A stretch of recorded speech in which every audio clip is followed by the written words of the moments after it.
जय मसीह की। Praise the Lord. सब लोग मुझे सुन पा रहे हैं? क्या आप हिंदी अच्छे से समझते हैं सभी लोग? हालेलुया। आइए हम सर्वशक्तिमान पिता के सम्मुख जाएंगे और हम प्रार्थना करेंगे। सर्वशक्तिमान पिता, हम आपको हृदय से धन्यवाद देते हैं। प्रभु यीशु मसीह के नाम से हम आपके सम्मुख आते हैं। पिता, हम धन्यवाद करते हैं कि आपने इस दोपहर के समय में हमें इकट्ठा किया। आपकी योजना हमारी जिंदगियों में भली है। आप भले परमेश्वर हैं और भला करते हैं। हम आपकी योजनाओं के लिए आपको धन्यवाद देते हैं। हमारी जिंदगियों में जो भली योजना आपने रखी है उसको जानने और समझने के लिए आप हमें अपनी आत्मा से, अपनी बुद्धि से भरें। धन्यवाद देते हैं। आपकी उपस्थिति हमारे बीच में है, आपके लिए भी हम धन्यवाद देते हैं। सारी बातों में आपको महिमा देना, हमारी जिंदगियों से आपको महिमा देना, प्रभु यीशु मसीह के नाम से। आमेन, आमेन। मैं धन्यवाद देता हूँ new promise in Christ church ministry का, और मैं साथ ही साथ धन्यवाद देता हूँ पास्टर सुरेंद्र जी का, और इस मिनिस्ट्री से जितने भी पास्टर्स लोग हैं, जितने भी पास्टर जॉर्ज मसीह जी का, कि उन्होंने मुझे इस जगह पर इनवाइट किया यूथ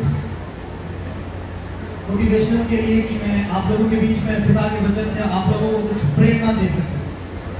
हालेलुया, हालेलुया। पिता का धन्यवाद करते हैं ये सुंदर समय जो प्रभु ने हम सबके जीवन में दिया है। हमारे जीवन में 3 प्रकार की योजनाएं हैं। कितने प्रकार की हैं? अपने पड़ोसी जो आपके बगल में बैठा उसको बोलिए, आपके जीवन में 3 प्रकार की योजनाएं हैं। पहली योजना जो आपकी स्वयं की अपने जीवन के लिए है। दूसरी योजना जो शैतान की आपके जीवन के लिए है। और तीसरी योजना जो सर्वशक्तिमान परमेश्वर की आपके जीवन के लिए है।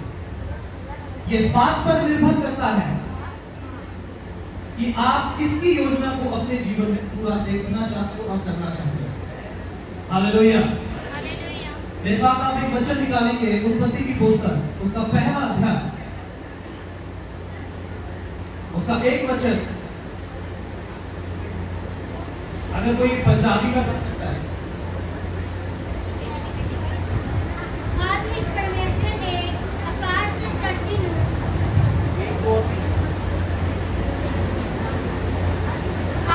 परमेश्वर ने धरती के आकाश ਨੂੰ उत्पन्न ਕੀਤਾ।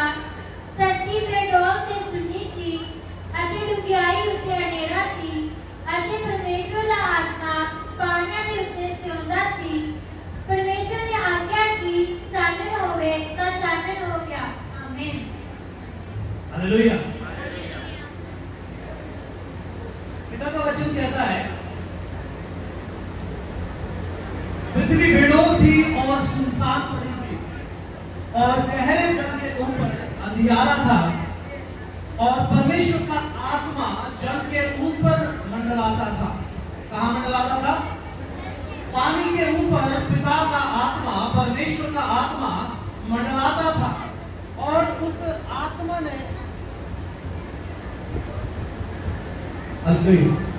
और उस आत्मा ने, वचन कहता है 3 वचन में, जब परमेश्वर ने कहा उजियाला हो तो उजियाला हो गया। हालेलुया। यहाँ 2 बात है। पहला, परमेश्वर का आत्मा पानी के ऊपर मंडराता था, और दूसरी बात है कि परमेश्वर के आत्मा ने कहा उजियाला हो और उजियाला हो गया। परमेश्वर का आत्मा और परमेश्वर का वचन जब एक साथ मिलकर काम करता है तो कुछ ना कुछ निर्माण होता है। हालेलुया। परमेश्वर का आत्मा और परमेश्वर का वचन जब एक साथ मिला, जब परमेश्वर का आत्मा पृथ्वी के ऊपर, जल के ऊपर मंडला रहा था, और उस आत्मा ने कहा उजियाला हो और उजियाला हो गया।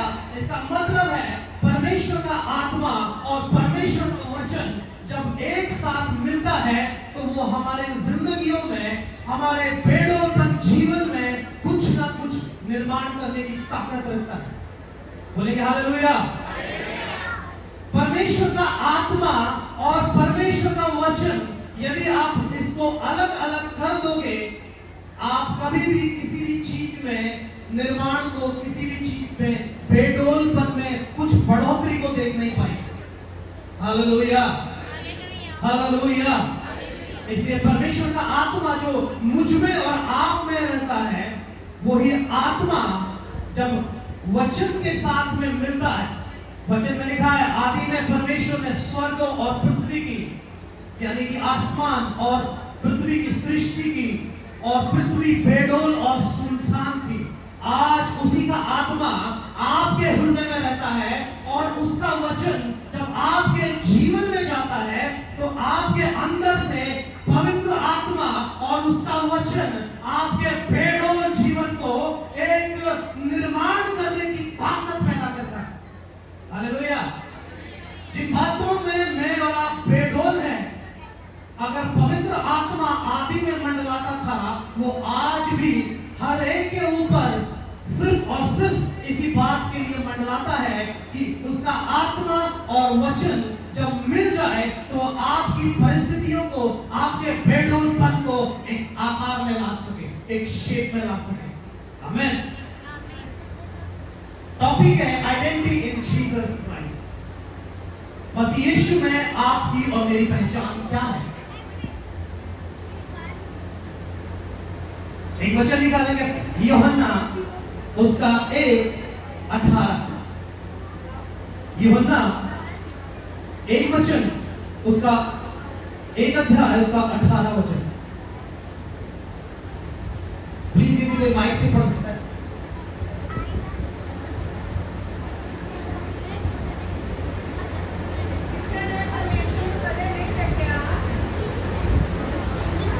जी पढ़िए सिस्टर।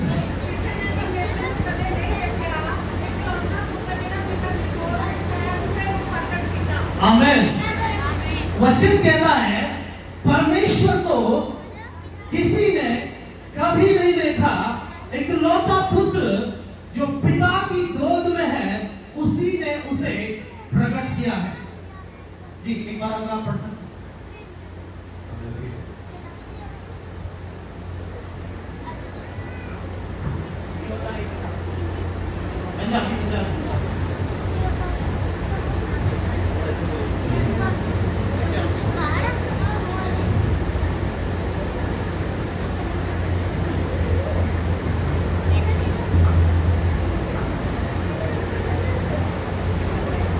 किसी ने परमेश्वर को कदे नहीं देखा, इकलौता पुत्र जेड़ा पिता की गोद विच है, उसने ओनू प्रगट किया। आमीन। यूहन्ना का वचन, यानी कि यूहन्ना कहता है परमेश्वर को कभी किसी ने नहीं देखा।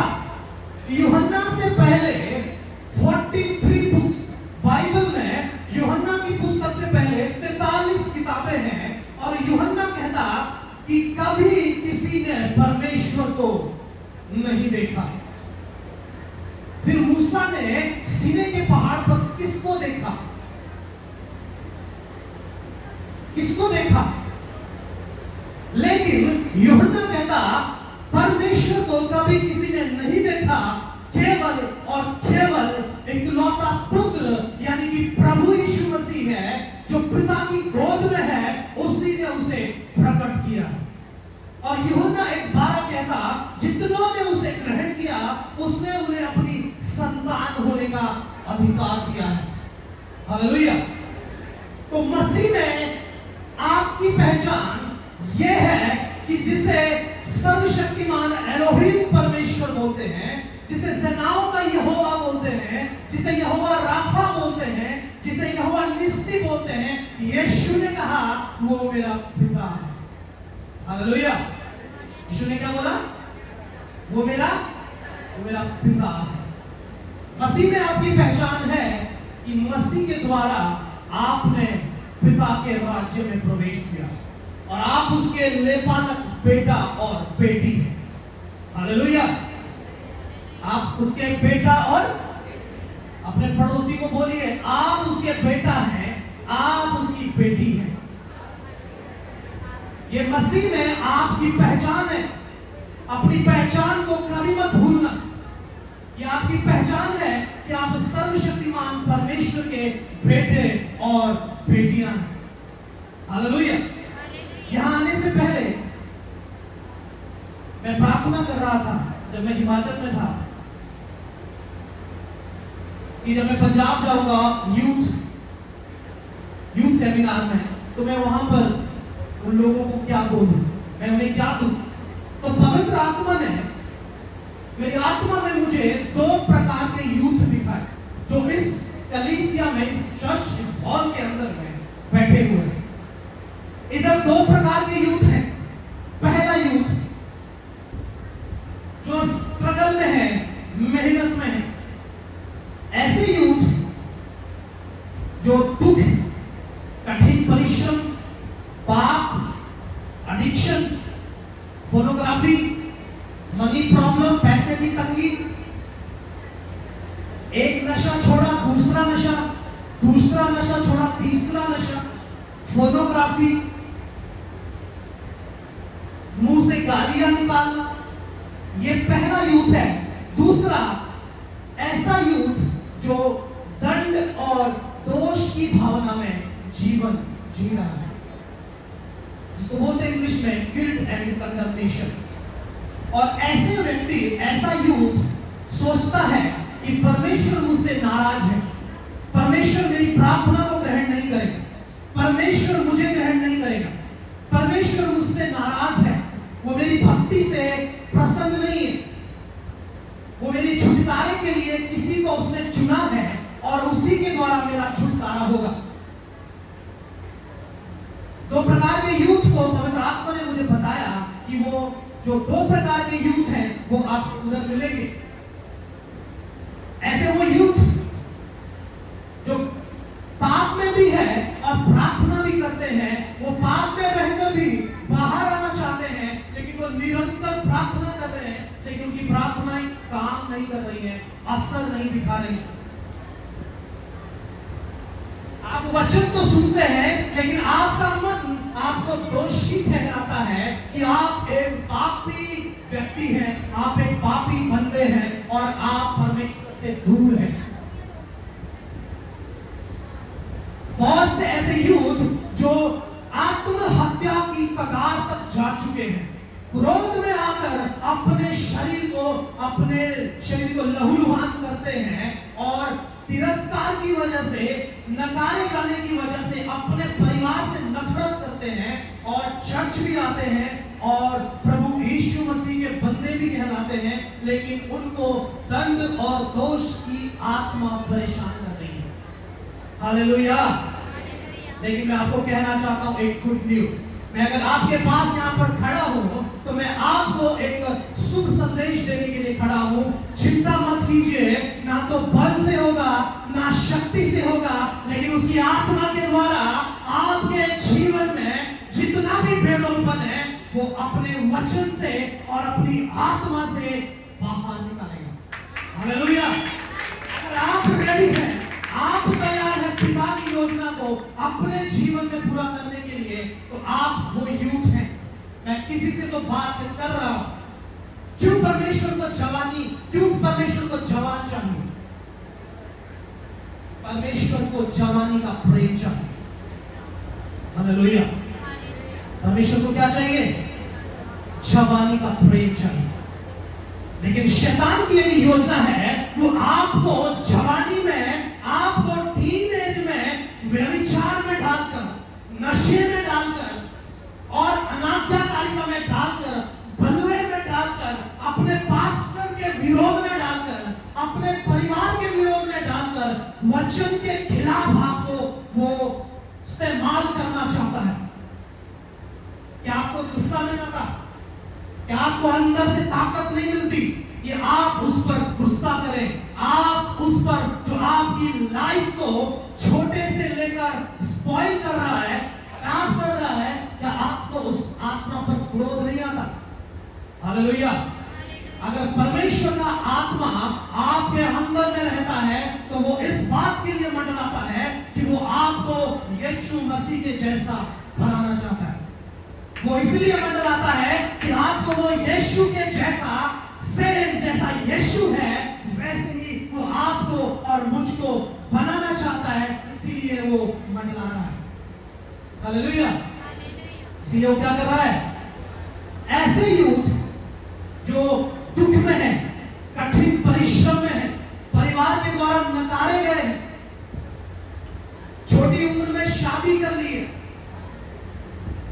नशे की लत में है, ऐसे यूथ आप अपने आप पर डाउट मत कीजिए कि आप पाप में हैं। आपकी जिंदगी को खराब करने के लिए एक नरक से ताकत आई है, लेकिन उस ताकत को यीशु ने कुचल दिया और उसके जबड़े को फाड़ दिया और उसने मृत्युंजय सामर्थ के द्वारा आपके अंदर में, पहला यूहन्ना 4:4 कहता है, जो तुम में बसा हुआ है और जो संसार में है वो उससे बड़ा है जो तुम में रहता है। Hallelujah, hallelujah. क्या आप जानते हैं आप में कौन रहता है? आप अपनी परिस्थिति को देखते हैं, आप अपने शरीर को देखते हैं, आप अपने समस्याओं को देखते हैं। मैं कितना पापी हूं, मैं कितना बेविचारी हूं, मैं कलीसिया नहीं जाता, मैं बाइबल नहीं पढ़ता, मैं रोजे नहीं रखता, मैं प्रभु के वचन को नहीं जानता, मैं उसके समान नहीं हूं। आप हमेशा अपने आप को दोषी ठहराते हैं, इसीलिए आप उसी जगह पर और ज्यादा नीचे जा रहे हैं, और ज्यादा नीचे जा रहे हैं।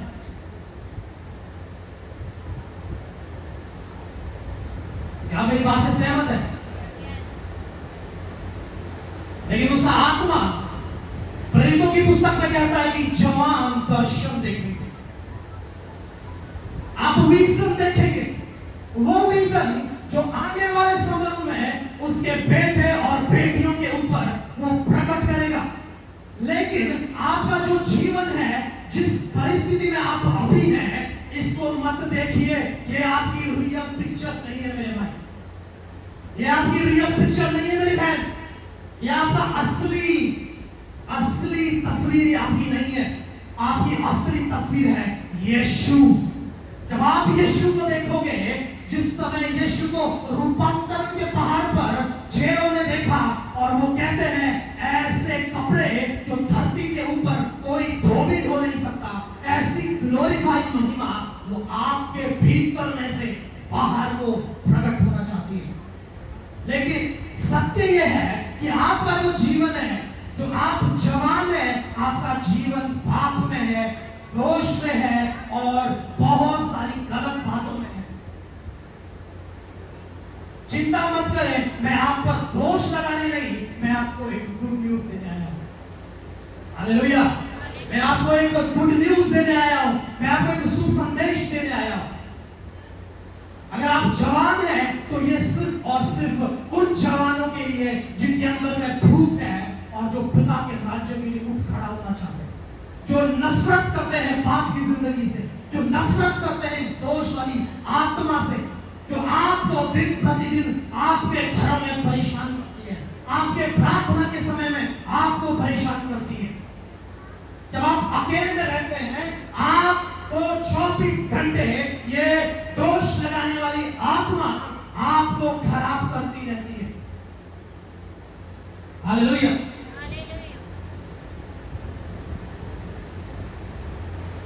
पवित्र आत्मा सीरियस है आपके लिए। क्या आप सीरियस हैं अपने लिए? हेलो, हेलो, क्या आप सीरियस हैं अपने लिए? उसका आत्मा अगर आप में रखा है, उसके पीछे सर्वशक्तिमान परमेश्वर का एक मकसद है। हालेलुया। उसका वचन पहला थिस्सलुनीकियों 5:23 में कहता है कि उसके आने तक, मसीह यीशु के दूसरे आगमन तक, वो आपके आत्मा को, प्राण को और शरीर को पूरा पूरा निर्दोष, निष्कलंक और निष्पाप रखना चाहता है। इसके लिए पूरा हेवन, पूरा स्वर्ग दिन और रात मेहनत कर रहा है आपके जीवन के लिए। लेकिन आप किधर हैं? अगर आप भटके हुए हैं, पिता आपको सही जगह पर, सही समय पर, सही स्थान पर लेकर आया है। आप ये मत सोचिए ये यूथ सेमिनार किसी पास्टर सुरेंद्र जी के द्वारा रखा गया है, लेकिन हेवन ने, स्वर्ग ने इसको अपॉइंट किया है और आपको इधर बिठाकर रखा है, आपको इधर बिठाकर रखा है। और आप सुने और सत्य को जब आप सुनोगे तो वो सत्य आपको स्वतंत्र कर देगा। हालेलुया।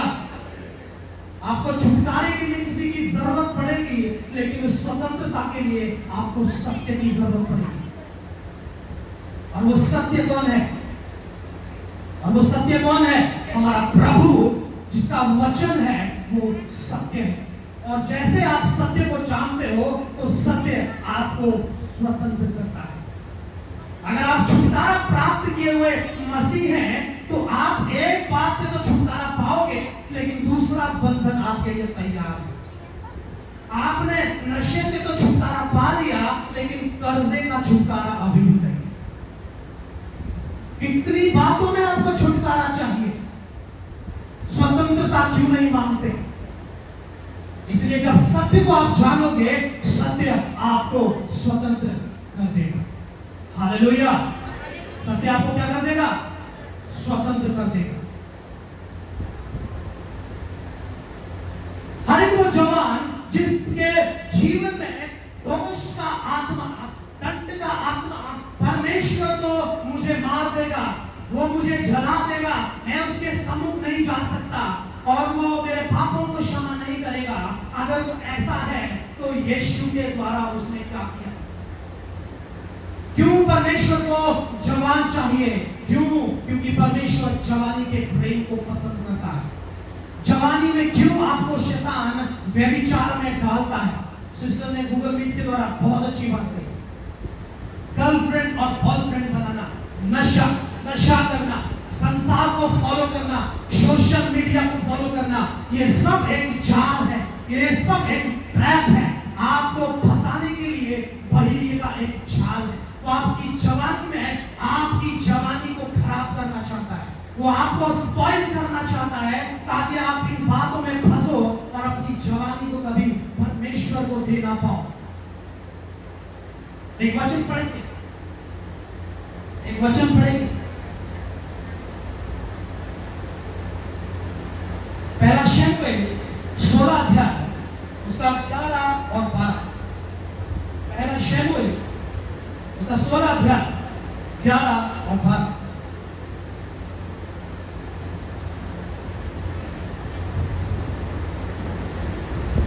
शमूएल ने जसी नो आख्या, तेरे सभी पुत्र एहो ही हन। ओ बोलिया, सपना नालो निक्का अजे रहता है, ओ इज्जत विच रोंदा है। तद शमूएल ने जसी नु आख्या, ओनु सत कल, क्यों जो जद तोड़ी ओ इत्थे ना आवेगा, असी नहीं बैठना। सो आमीन। आमीन।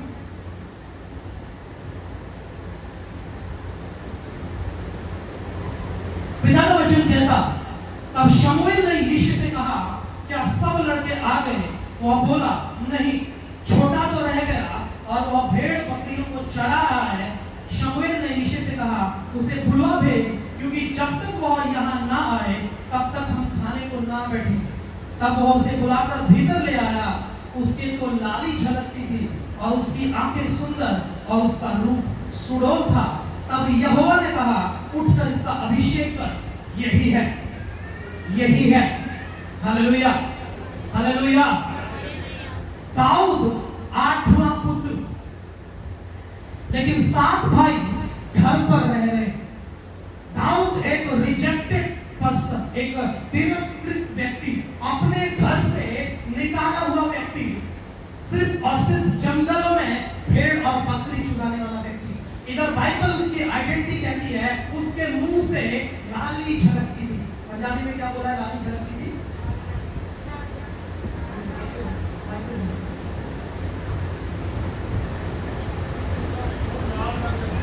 तो उसने सच भेजा अते ओहनु अंदर ले आया। ओह लाल रंग अते सुंदर अखियां अते वेखण विच चंगा सी। अते यहोवा ने आख्या, उठ ते एहनु मसा कर, क्यों जो एहो ही है। हालेलुया। दाऊद एक सुपरस्टार दाऊद कोई अभी किंग नहीं है। दाऊद जंगल में रहने वाला, भेड़ बकरियों को चुगाने वाला, अपने 7 भाइयों से, अपने माता और पिता से, अपने घर से दूर जंगलों में तपती धूप के नीचे, बारिश के नीचे और मॉनसून में दिन रात परेशान है। वो आपकी और मेरी तरह एक जवान है, लेकिन वो जंगलों में है। आप घर में हो सकते हैं, परेशानी में हो सकते हैं, आपकी जेब में पैसा नहीं होगा, आपको नॉलेज नहीं होगा, आप पढ़े लिखे नहीं होंगे, लेकिन यहोवा का देखना मनुष्य का सा नहीं है। वो आपके शरीर को, आपके रूप को, आपकी ऊंचाई को, आपकी लंबाई को, आपकी एजुकेशन को नहीं देखता, वो आपके भक्ति वाले हृदय को देखता है। हालेलुया। दाऊद कहता, परमेश्वर का वचन कहता, यीशु को शमूएल भविष्यवक्ता कहता, क्या तेरे सारे बेटे इधर आ चुके हैं?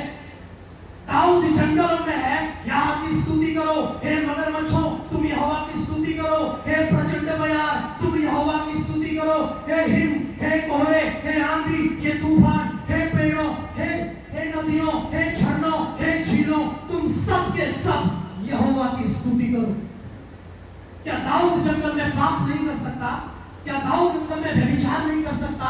लेकिन दाऊद ने अपनी छोटी सी उम्र में अपना जीवन अपने सर्वशक्तिमान यहोवा परमेश्वर को दे दिया।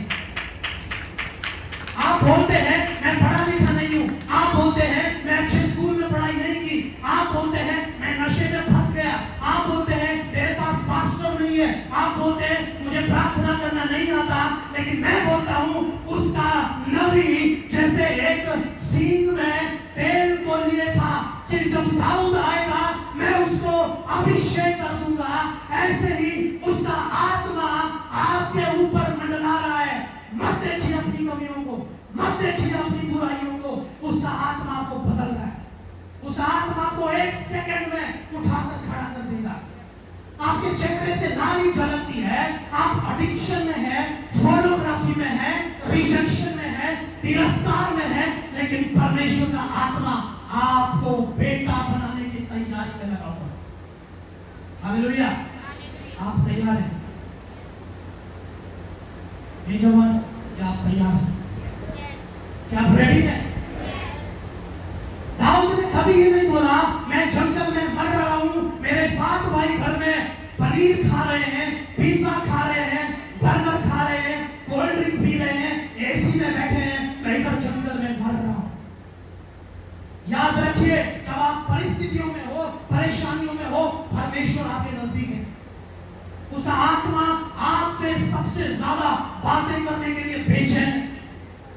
भजन संहिता 119 उसका 71 वचन में लिखा है, जो दुख मुझे हुआ वो मेरे लिए भला हुआ कि मैं तेरी विधियों को सीख सकूं।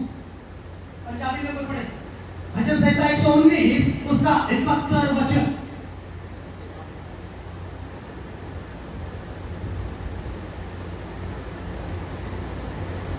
मेरे लिए भला है कि मैं दुखी होया, ताकि मैं तेरी विधियां सीखा।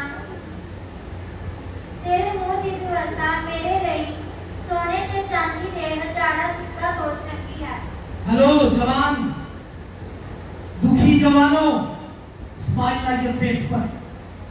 आपका दुख यीशु ने क्रूस पर 2024 साल पहले उठाया है। अगर आप अभी भी दुखी हैं तो कहीं अपने आप से जो दुख आपको बचपन से लेकर अब तक हुए हैं वो इसलिए हुए कि आप परमेश्वर की व्यवस्था को सीख सके। वो दुख आपको मजबूत करने के लिए आप धूप में चले, आप छांव में चले, आप नदियों में चले, आप अंधियारे में चले, आप जिधर मर्जी चले, लेकिन उसका आत्मा आपको पिता की ओर बढ़ा रहा है और आपको मजबूत कर रहा है। हालेलुया। ऐसे लोग जो नशे में हैं, चिंता मत कीजिए। अगर आप नशा नहीं छोड़ पा रहे हैं, पिता की ओर देखिए, यीशु की ओर देखिए।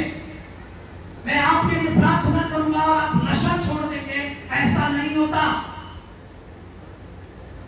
आप नशा छोड़ दोगे लेकिन दूसरे किसी बंधन में पड़ जाओगे। कब तक आप छुटकारा प्राप्त करोगे? कब तक आप बंधनों से आजाद होने के लिए लड़ते रहोगे? जिस दिन आप अपनी आइडेंटिटी को, अपनी पहचान को जान जाओगे कि मैं सर्वशक्तिमान परमेश्वर का बेटा हूं, मैं पापी नहीं हूं, यीशु ने मेरे लिए खून बहाया है, अब मैं उसकी धार्मिकता हूं, वो मेरी धार्मिकता है, आप फिर से पाप नहीं करोगे। हालेलुया। आपके दुख, आपके संकट, आपकी परेशानियां, आपका दोषी मन इस बात का जवाब है कि आप उसकी संतान हैं। हालेलुया। आप क्या है? उसकी संतान है, उसके लेपालक बेटे और बेटियां हैं। अगर आप नशे में हैं, हमेशा आप इस दोष में जियोगे, मैं एक नशेड़ी हूं। अगर नशेड़ी चर्च में नहीं आएगा तो कौन उसे छुटकारा देगा? यदि एक व्यभिचारी यीशु के पास नहीं आएगा, कौन उसको पाप से आजाद करेगा? अगर एक चोरी करने वाला व्यक्ति यीशु के पास नहीं आएगा, कौन उसे चोरी से आजाद करेगा? यीशु ही उसको आजाद कर सकता है।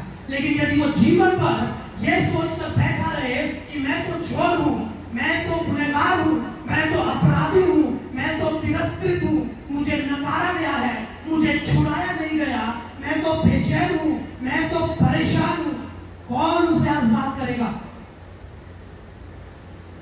हालेलुया। कौन उसे आजाद करेगा? बताइए।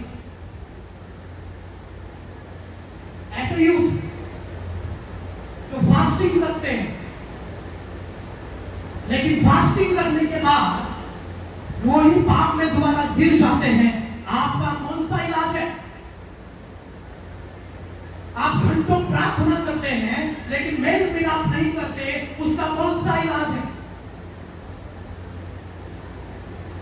आप कलीसिया आते हैं, कलीसिया जाने के बाद आपका जीवन फिर से उसी पाप में जाता है, कौन सा छुटकारा आपके लिए है? बताइए।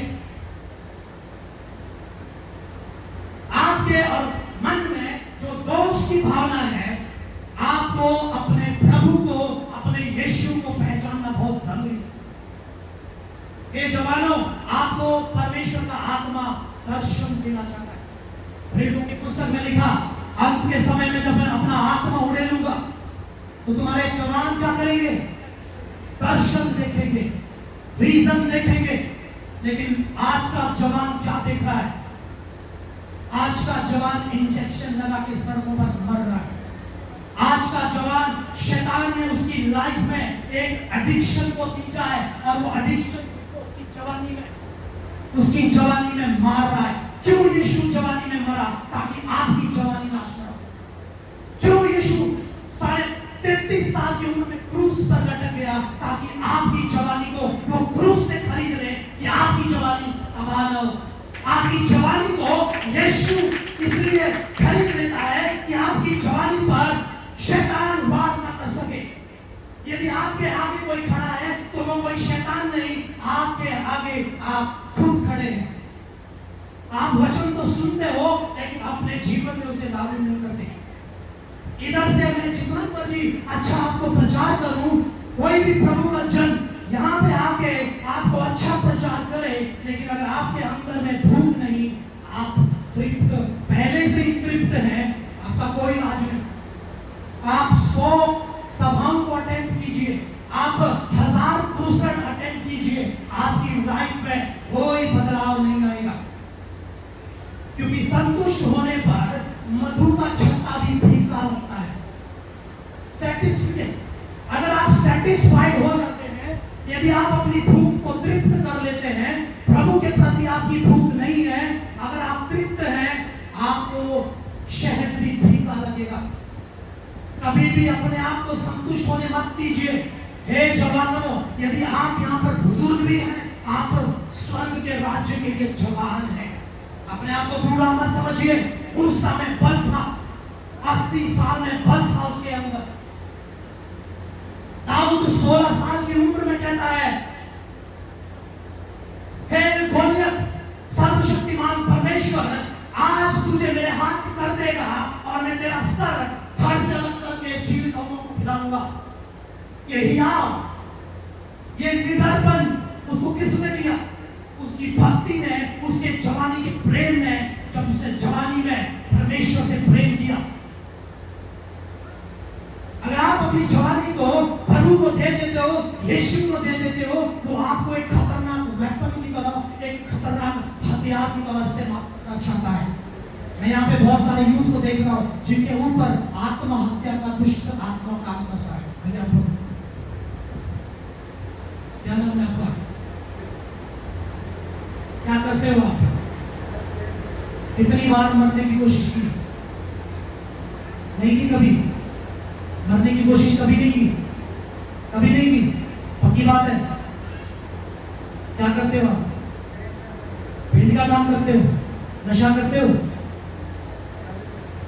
अब छोड़ दिया? पक्की बात? बैठिए।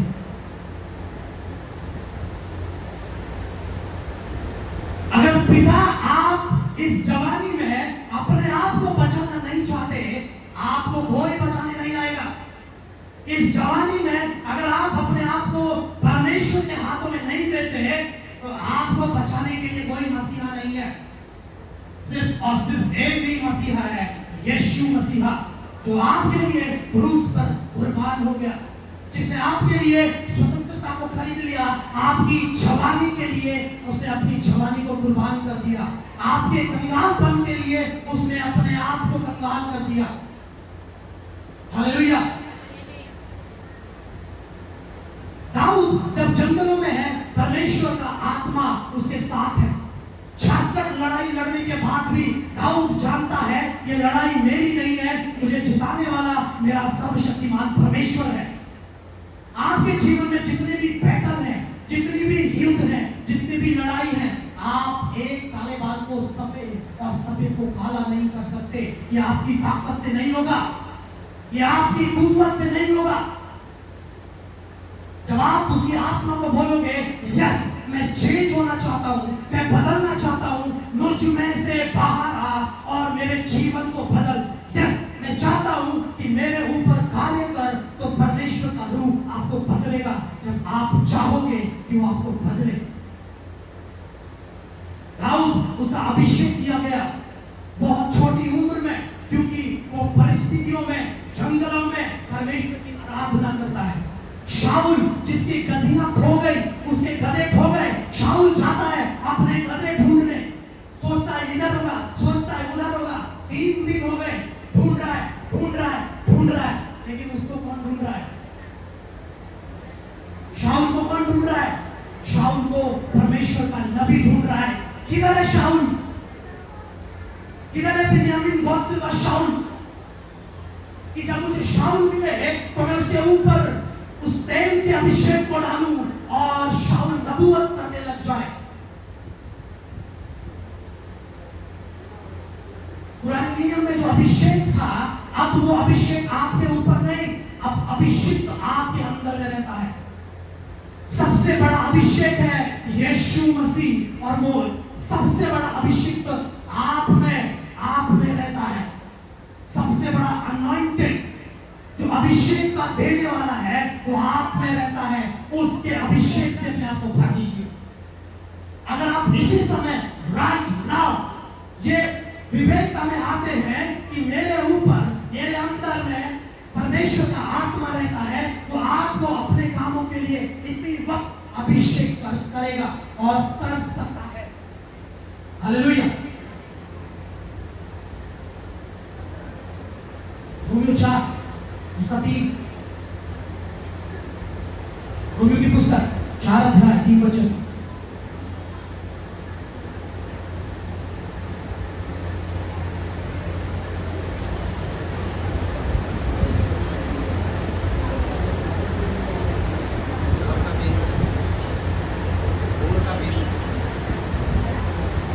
रोमियो 4:3।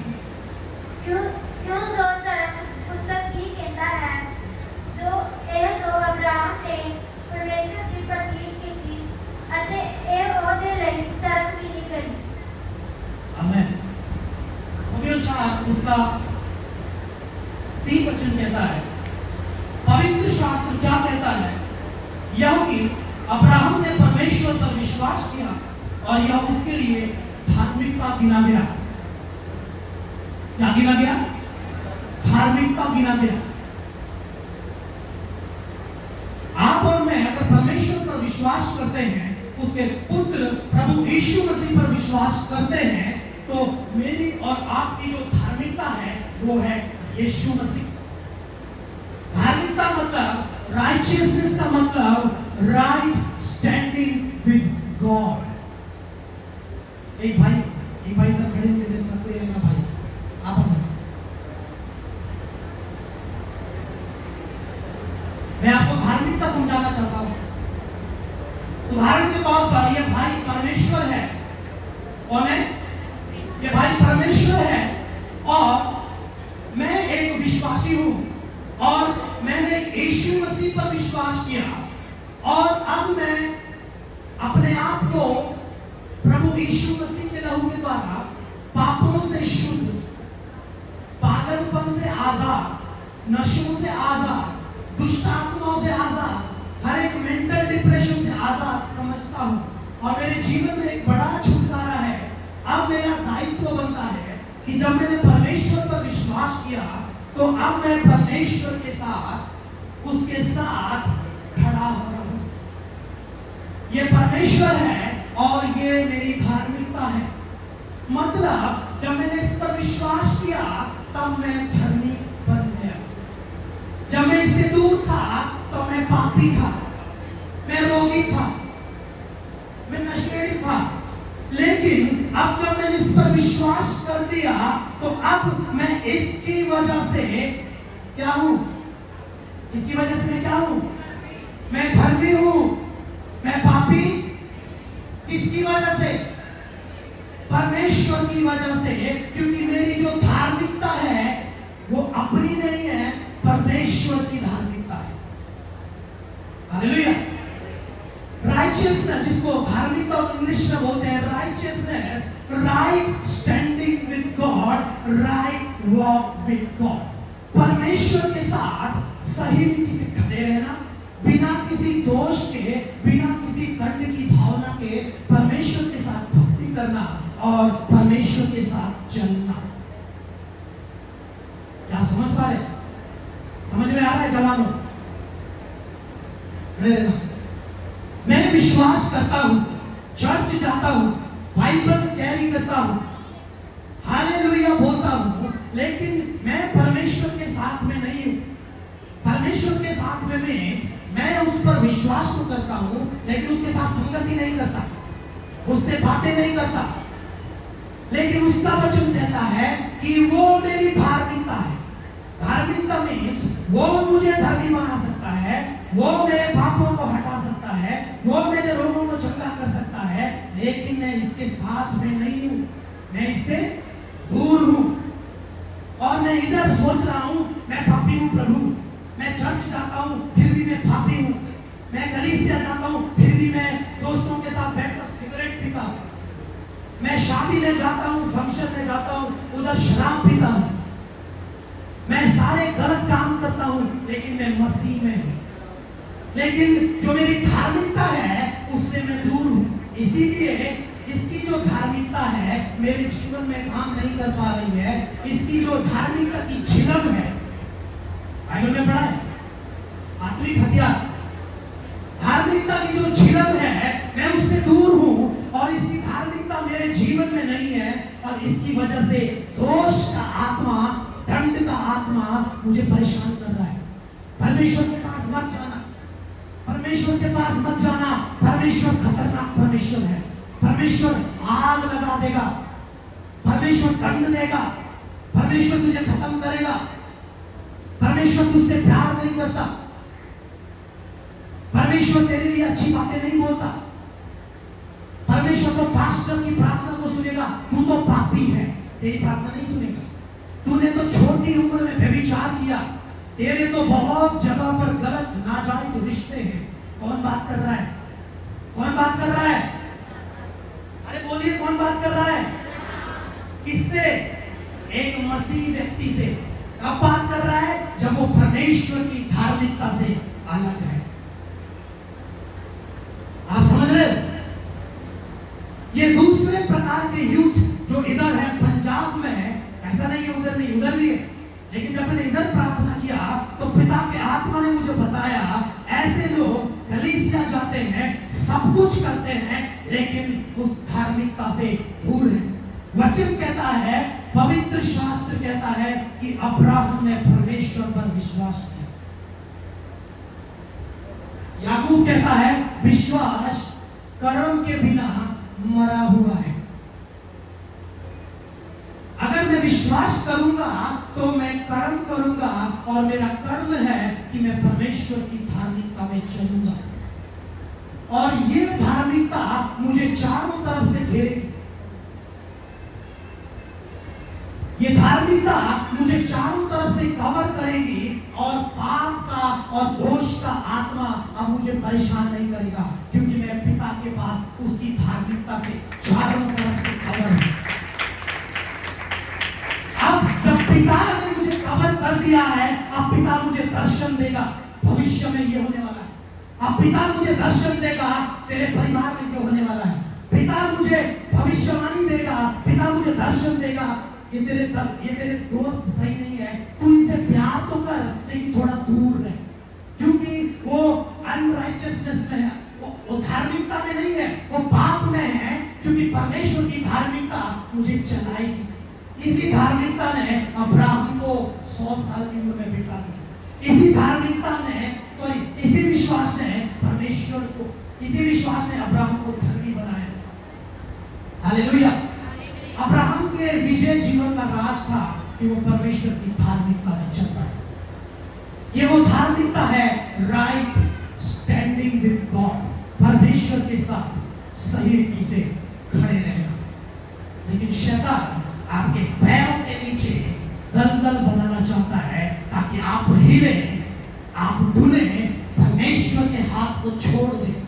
इसलिए उसने कहा है, तुमने मुझसे प्रेम नहीं किया, मैंने तुमसे प्रेम किया है। हालेलुया। तुमने मेरे हाथ को नहीं पकड़ा, मैंने तुम्हारे हाथ को पकड़ा है। क्योंकि तुम मेरे हाथ को छोड़ सकते हो, लेकिन मैं तुम्हारे हाथ को कभी छोड़ूंगा नहीं। हालेलुया। आप समझ पा रहे? वचन कहता है अब्राहम ने परमेश्वर पर विश्वास किया और ये उसके लिए धार्मिकता गिनी गई। अगर आप दोष में है, दंड में है, नशे में है, व्यभिचार में है, कुकर्म में है, फिर भी परमेश्वर आपसे प्यार करता है। 2025 में आप क्या करेंगे उसको पता है, फिर भी उसने आपको अपना घर बनाया। एक बात ताली हो जाएगी प्रभु के लिए। कितना महान है हमारा प्रभु यीशु।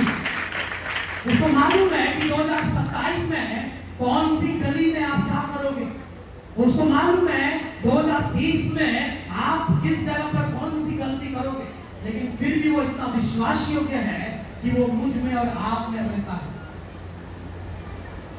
और उसने मेरे और आपके लिए अपने लहू के द्वारा अपनी जवानी को कुर्बान किया और मेरे और आपके लिए अनंत जीवन को देता है। उसका वचन कहता है कि उसका लहू मेरे और आपके लिए उत्तम बातें करता है, उत्तम बातें करता है। हे जवानों, पवित्र आत्मा चाहता है कि आप दर्शन को देखो। पवित्र आत्मा चाहता है कि आपकी आत्मिक आंखें खुल जाए। पवित्र आत्मा चाहता है कि आप नशों से बाहर आ जाए। पवित्र आत्मा चाहता है कि आप हर प्रकार के एडिक्शन से आजाद हो जाए।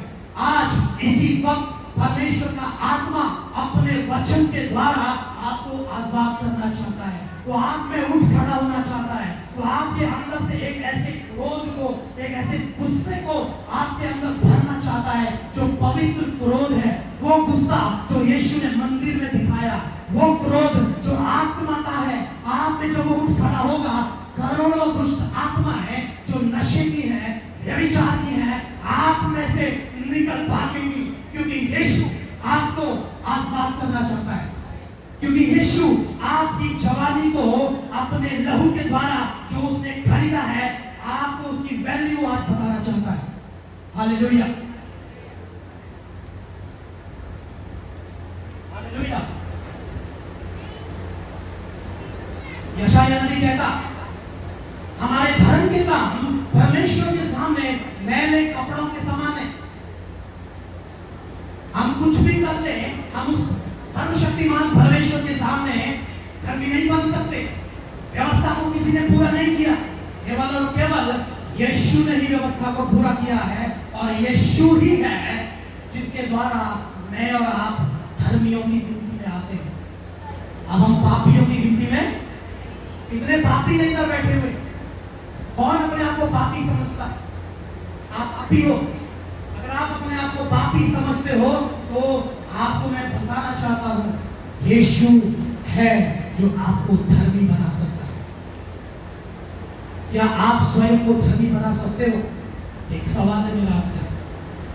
आप ऐसा कौन सा काम करोगे जिससे आप धर्मी बन जाओ? वो एक ही काम है, उसके लिए पढ़ेंगे रोमियो की पुस्तक 3 अध्याय 21 से 26। मैं आपके लिए पढ़ूंगा रोमियो की पुस्तक 3 अध्याय उसका 21 से 26।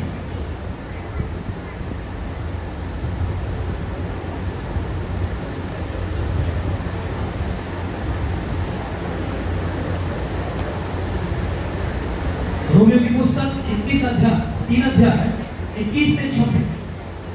परंतु अब व्यवस्था से अलग परमेश्वर की वह धार्मिकता प्रकट हुई है जिसकी गवाही व्यवस्था और भविष्यवक्ता देते हैं, अर्थात परमेश्वर की वह धार्मिकता जो यीशु मसीह पर विश्वास करने से सब विश्वास करने वालों के लिए है, क्योंकि कुछ भेद नहीं, इसलिए कि सबने पाप किया है और परमेश्वर की महिमा से रहित है, परंतु उसके अनुग्रह से उस छुटकारे के द्वारा जो मसीह यीशु में है से वे धर्मी ठहराए जाते हैं।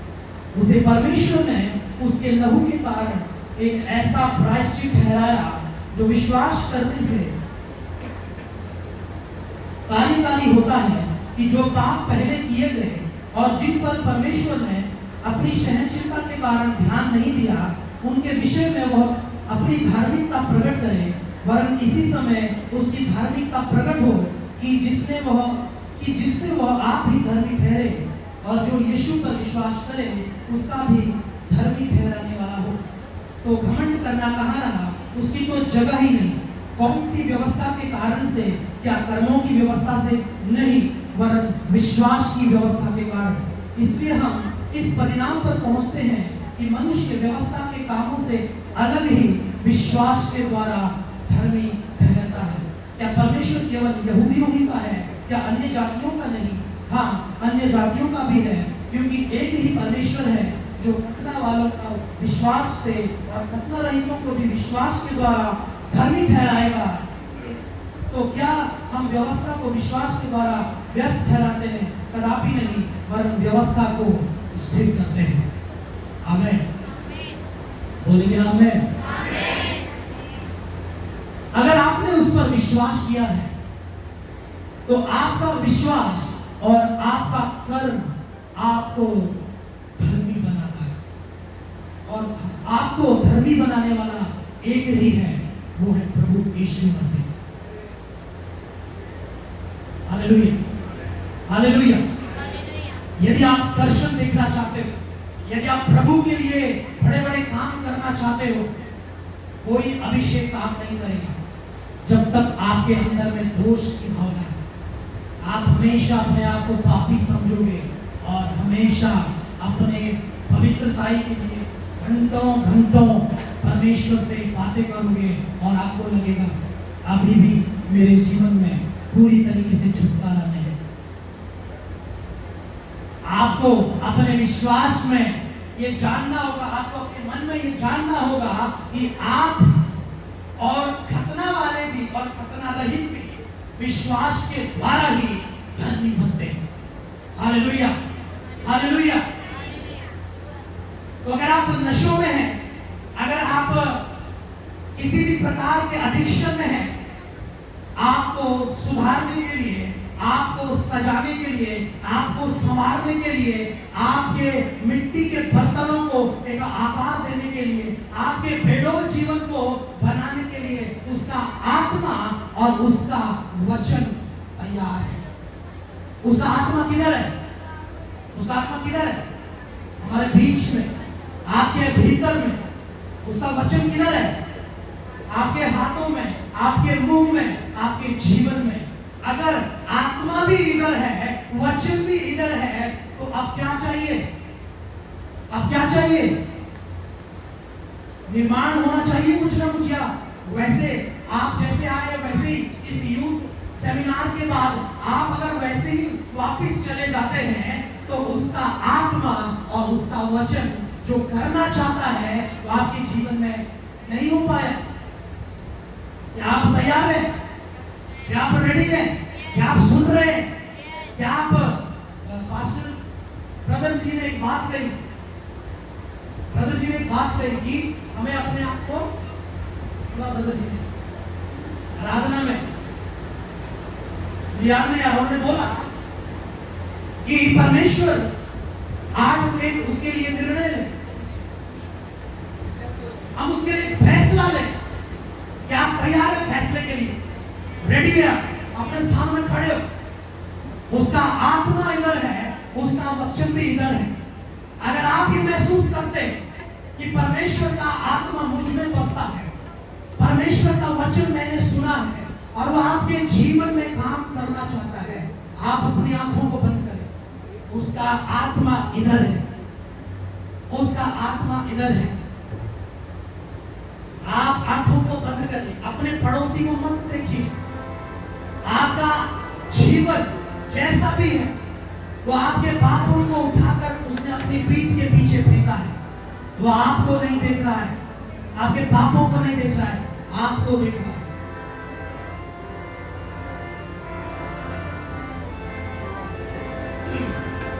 थैंक यू जी। अपनी आंखें बंद करें।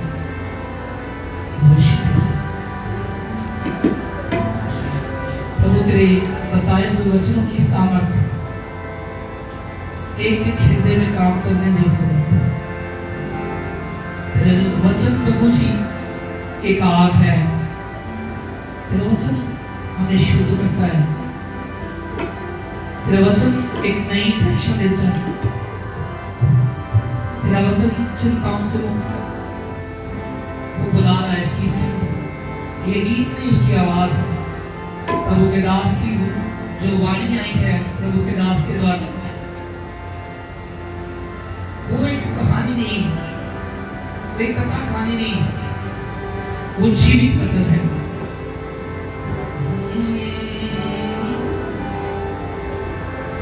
तू जी सके इसलिए मर गया मैं, पापों की कीमत अदा कर गया मैं। मेरी बेटी तू आवे मेरी बेटी तू आवे। ये समर्पण का समय है। वो कहता है तू जी सके इसलिए मर गया मैं, पापों की कीमत अदा कर गया मैं। तू जी सके इसलिए मर गया मैं, पापों की कीमत अदा कर गया मैं। और मेरी बेटी तू आ मेरी बेटी। उसका प्रेम यहाँ से बहेगा। मैं तेरे साथ हूँ, तू महसूस कर मैं तेरे पास हूँ। जितना घर में तेरे साथ हूँ, तू महसूस कर मैं तेरे पास हूँ, तेरे पास हूँ। तेरी मुश्किल को आसान कर दो, तेरी मुश्किल को आसान कर दो। तेरे जीवन में आनंद भर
सके इसलिए मर गया मैं, तू जी सके इसलिए मर गया मैं, पापों की कीमत अदा कर गया मैं, पापों की कीमत अदा कर गया मैं, आ मेरी बेटी,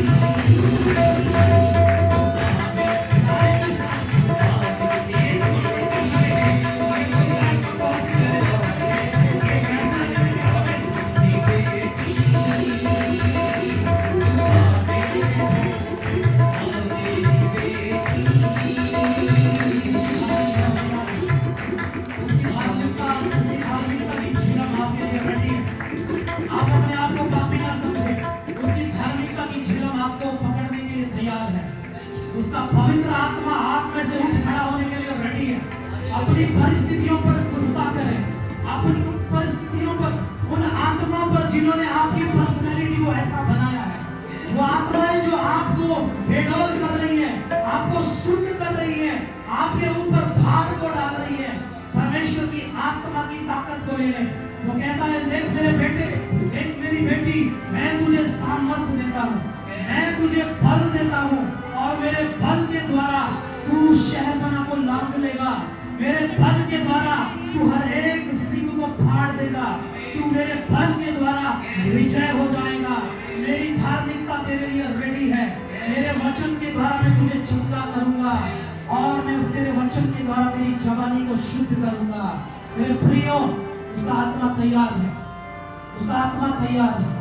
उसे बातें करे और अपने मुंह को खोलकर बोले, पवित्र आत्मा मैं तैयार हूँ, मुझे इसी वक्त बदल दे, मेरे भीतर में नया काम कर, मेरे भीतर में नया काम कर। मुझे इस यूथ सेमिनार में अपने अभिषेक से अभिषेक कर, और मुझे अलग कर अपने कामों के लिए।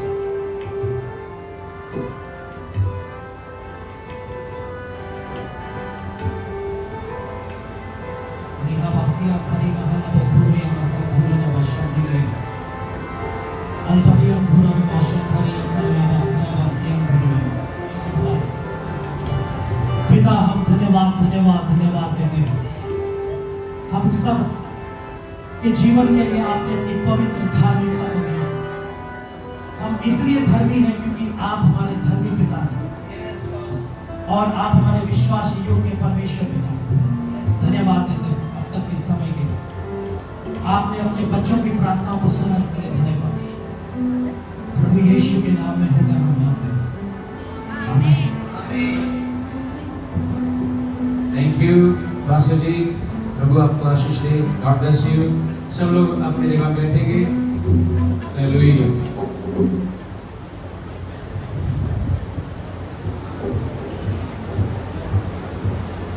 Hallelujah, hallelujah,